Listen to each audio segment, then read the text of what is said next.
आज धर्मेतर ग्रंथ से जो कुछ महत्वपूर्ण जो पुस्तक हैं, किताबें हैं, उसके बारे में हम चर्चा करेंगे।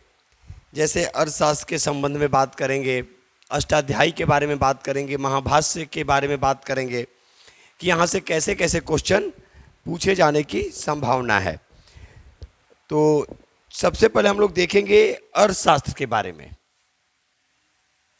कि अर्थशास्त्र के बारे में कैसे क्वेश्चन पूछा जा सकता है। देखिएगा, ये चाणक्य यानी कौटिल्य के द्वारा लिखी गई पहली राजनीति आधारित पुस्तक थी। याद रखिएगा, इसमें मौर्य वंश के प्रशासन के बारे में जानकारी मिलती है और ऐसा अनुमान लगाया जाता है कि अर्थशास्त्र को 15 अभिकरणों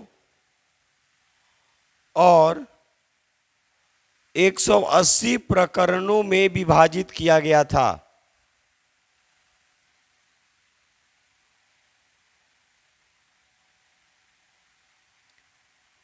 इसके साथ ही इसमें सप्तांग सिद्धांत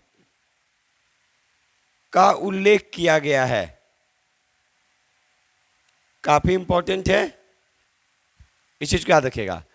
यानी अर्थशास्त्र जो पुस्तक जो लिखी गई थी चाणक्य यानी कौटिल्य, जिनको विष्णुगुप्त भी कहा गया, के द्वारा लिखा गया पहली राजनीति आधारित पुस्तक और मौर्य वंश से संबंधित।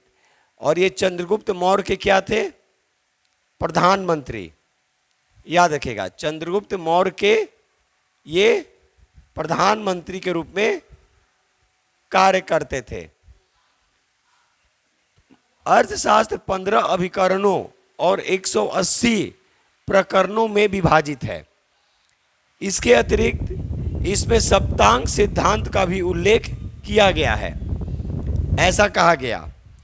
एक चीज और काफी इंपॉर्टेंट है, इस पुस्तक की तुलना जो की गई है, एक व्यक्ति थे जिनका नाम था मेकियावेली। याद रखिएगा, तो मेकियावेली की पुस्तक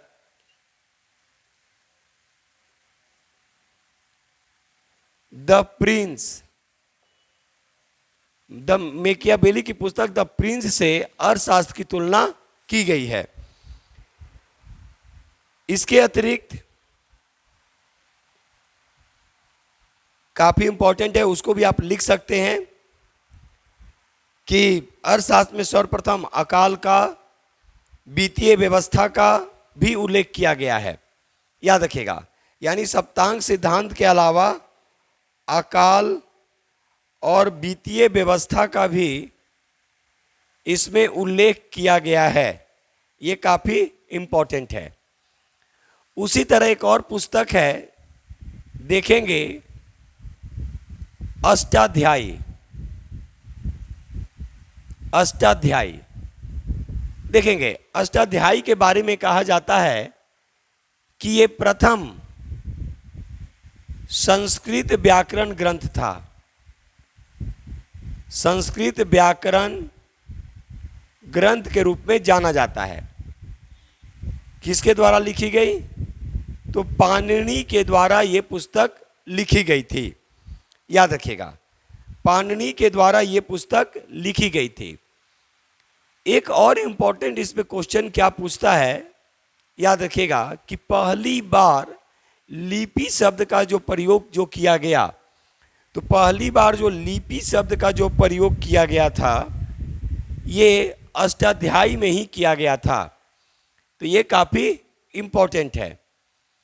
इसके अतिरिक्त एक और काफी इंपॉर्टेंट है, ये है महाभाष्य।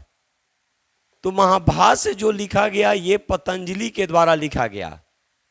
याद रखिएगा, ये पतंजलि के द्वारा लिखी गई पुस्तक और इसमें शुंग वंश के बारे में जानकारी मिलता है। यानी महाभाष्य से शुंग वंश के बारे में जानकारी मिलती है।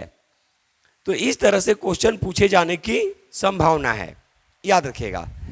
तो हमने क्या देखा, अर्थशास्त्र के बारे में, अष्टाध्यायी के बारे में, याद रखिएगा। और अष्टाध्यायी को क्या कह सकते हैं कि भाई ये भी जो था मौर्य युगीन, यानी मौर्य युगीन इतिहास के बारे में तो जानकारी मिलती ही है, उसके पहले के भी बारे में, इतिहास के बारे में जानकारी मिलती है। यानी मौर्य युग के पहले और मौर्य युग के समय के बारे में भी जानकारी अष्टाध्यायी से मिलती है। ये संस्कृत व्याकरण का पहला ग्रंथ था, पाणिनि के द्वारा लिखी गई थी और पहली बार लिपि शब्द का प्रयोग किया गया वो अष्टाध्यायी में ही किया गया। उसी तरह महाभाष्य से जो लिखी गई ये पतंजलि के द्वारा लिखा गया था और महाभाष्य से शुंग वंश के बारे में जानकारी मिलता है। तो चलिए छोटे छोटे टॉपिक हम जानकर आपके सामने लाते हैं और एक काम अभी हम कर रहे हैं उस पर। एक बार टेस्ट सीरीज लाए हुए थे तो टेस्ट सीरीज भी हम आप लोग के सामने रखेंगे।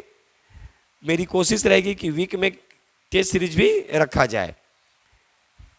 तो इससे क्या होगा कि आपको ज़्यादा ज़्यादा बेनिफिट मिलेंगे। जहाँ भी सुझाव होगा आप ज़रूर देंगे। फिर एक नए वीडियो के साथ बहुत जल्द मिलेंगे। आज के लिए बस इतना ही। जय हिंद।